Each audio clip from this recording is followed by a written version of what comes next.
حضرت سیدنا ابو صالح رحمۃ اللہ تعالی علیہ فرماتے ہیں صحابی رسول حضرت سیدنا عبداللہ خباب بن ارت تمیمی رضی اللہ تعالیٰ عنہ لوہار کا کام کرتے تھے اور مسلمان ہو چکے تھے۔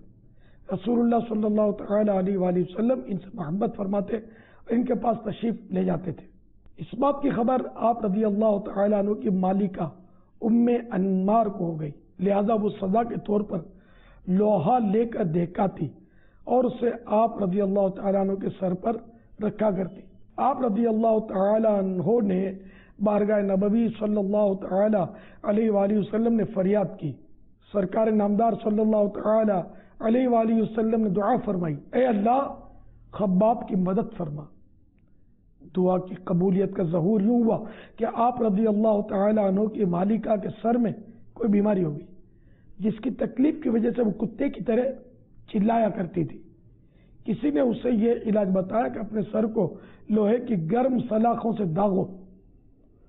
اس نے آپ رضی اللہ تعالیٰ عنہ کو یہ کرنے کا حکم دیا۔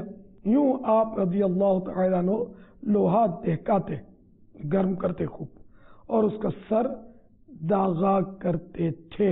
کما تدین تدان، جیسی کرنی ویسی بھرنی۔ صلو علی الحبیب صلی اللہ تعالی علی محمد۔